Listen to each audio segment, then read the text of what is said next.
وجاہدوا فی اللہ حق جہادہ هو اجتباکم وما جعل علیکم فی الدین من حرج ملت ابیکم ابراہیم هو سماکم المسلمین صدق اللہ مولانا العظیم۔ بارگاہ رسالت معاب صلی اللہ علیہ وسلم میں درود پاک کا ہدیہ پیش کریں۔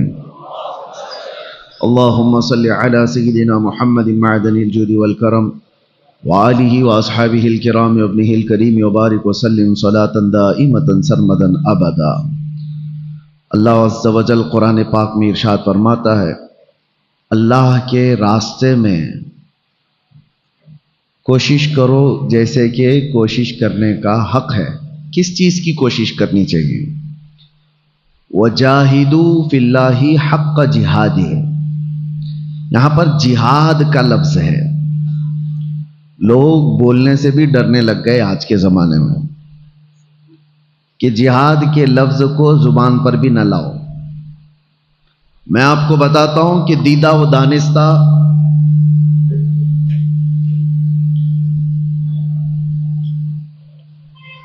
یہ پوری دنیا میں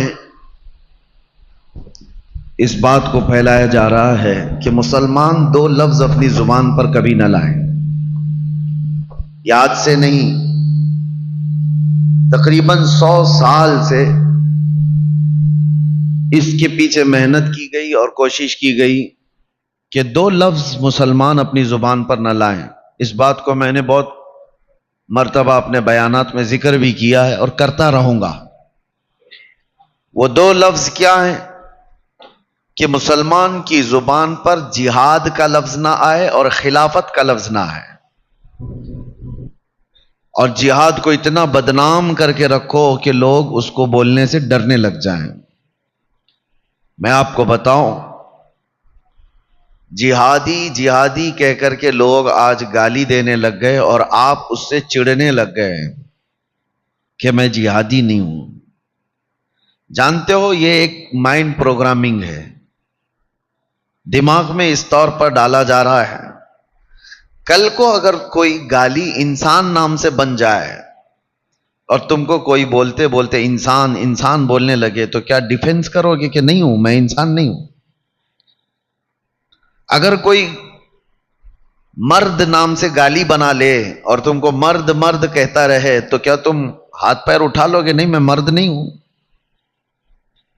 جہاد کا لفظ اتنا پاکیزہ اور مقدس تھا جس کو پوری دنیا نے گالی کی شکل بنا دی اور آپ اس سے چڑنے لگ گئے۔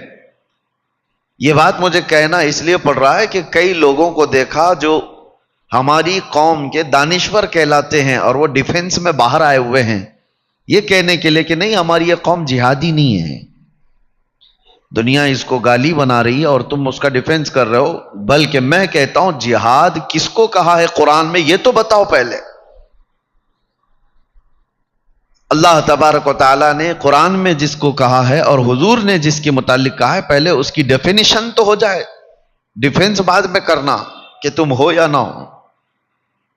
میرے عزیزو، اللہ قرآن پاک میں ارشاد فرماتا ہے انسان کو انسان بننے کی کوشش کرنا یہ جہاد ہے۔ کوشش کرو اللہ کے راستے میں، وجاہدوا فی اللہ حق جہادی، اللہ کے راستے میں کوشش کرو۔ کس بات کی کوشش کرے گا انسان؟ اس بات کی کوشش کرے گا کہ اللہ تعالیٰ نے جس مقصد کے لیے اسے دنیا میں بھیجا وہ بننے کی کوشش کرے۔ کبھی شیطان بہکا کر کے اس کو عبودیت سے نکال دیتا ہے، بندگی سے نکال دیتا ہے۔ تم ہو کیا دنیا میں؟ اللہ کے بندے، اللہ کا بندہ ہے، ہم سب اللہ کے بندے ہیں، لیکن کبھی کبھار شیطان بندگی سے نکال کر کے دماغ میں ڈالتا ہے نہیں تو خدا ہے، خدا بننے کی کوشش کرتا ہے بندہ، تو واپس عبودیت کی طرف آ جائے، بندگی میں آ جائے۔ اس کوشش کرنے کو اللہ تعالیٰ نے فرمایا اللہ کے راستے میں کوشش کرو جیسے کہ کوشش کرنے کا حق ہے، کیونکہ آیت کریمہ میں اللہ تعالیٰ خود فرماتا ہے۔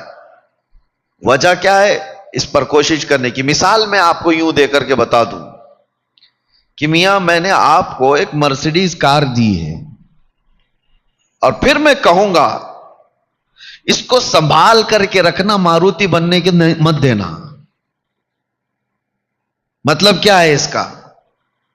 میں اگر آپ کو کار دے دوں اور یہ کہوں اس کو کار ہی بنائے رکھنا، ٹریکٹر بننے مت دینا، تو اس کا مطلب یہی ہے کہ میں نے آپ کو ایک اعلیٰ چیز دی ہے، ادنا کی طرف مت جانا۔ اور قرآن میں اللہ فرماتا ہے وجاہدوا فی اللہ حق جہادی هو اجتباکم، اللہ کے راستے میں وہ کوشش کرتے رہو جو اللہ نے تمہیں بنا کر کے بھیجا ہے۔ وجہ یہ ہے کہ اس نے تمہیں چنا ہوا ہے، هو اجتباکم، اس نے تم کو چن لیا ہے۔ وما جعل علیکم فی الدین من حرج، اللہ تعالیٰ یہ بھی فرماتا ہے تمہارے دین میں اللہ نے کوئی زبردستی نہیں رکھی ہے۔ ملت ابیکم ابراہیم هو سماکم المسلمین، تمہارے باپ ابراہیم کا دین وہ کیا تھا؟ وہ اسلام۔ اور اللہ تعالیٰ فرماتا ہے تمہارا نام اللہ نے مسلمان رکھا ہے، کسی کے باپ نے نہیں رکھا، اللہ نے ہمارا نام مسلمان رکھا۔ آئیں کائیں مت کرو، شرماؤ مت، ٹوپی چھپا کر داڑھی نکال کر کے میں کامن آدمی لگوں، سیکولر لگوں۔ سیکولر کا مطلب ہوتا ہے ایک منافق، وہ ادھر بھی رہنا چاہتا ہے ادھر بھی رہنا چاہتا ہے۔ میں کہتا ہوں کہ آپ پیور بن جاؤ، جو ہو وہ بتاؤ۔ اللہ تبارک و تعالیٰ نے تمہارا نام مسلمان رکھا ہے تو کھل کر کے مسلمانی کا اظہار بھی ہو۔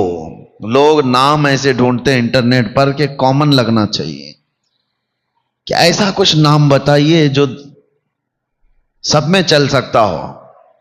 میرے عزیزو، ایک شخص حضور کی بارگاہ میں آئے، کہا بیٹا پیدا ہوا، آقا نام کیا رکھو؟ حضور نے فرمایا محمد رکھو۔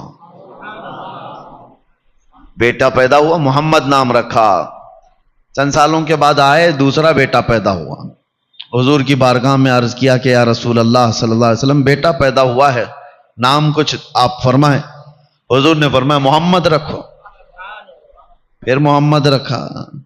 تیسرا بیٹا پیدا ہوا، پھر آئے حضور کی بارگاہ میں، کہا حضور نام کچھ میرے بیٹے کے لیے، تیسرا بیٹا ہوا ہے، حضور نے کہا محمد رکھو۔ انہوں نے کہا یا رسول اللہ پہلے بیٹے کا نام محمد ہے، دوسرے کا بھی محمد ہے، آپ نے تیسرے کا بھی بتایا۔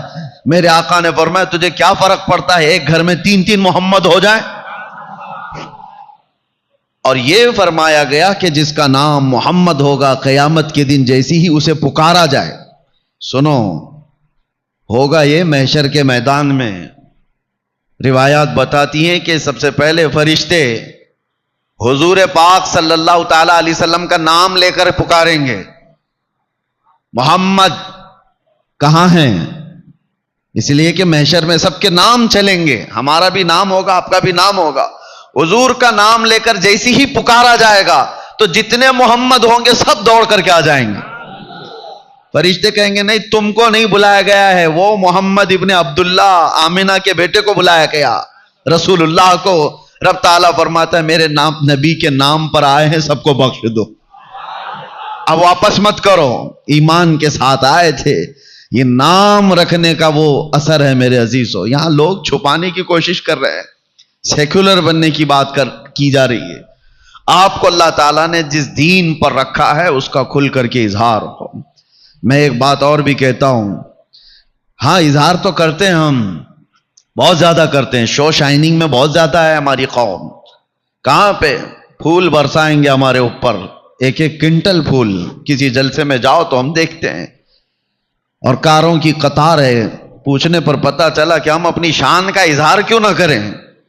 شان کا اظہار یہ کچرا کر کے پھولوں کی برسات کرو، پنڈال لگاؤ، بہت بڑے بڑے کمکمے لگاؤ، جھنڈیاں لگاؤ، پھر پتہ چلتا ہے جلوس میں ساری چیزیں، اس لیے کہ اسلام کا اظہار کر رہے ہیں۔ ارے نادان، اسلام کا اظہار تیرے چہرے پہ ہوتا، تیرے لباس میں ہوتا،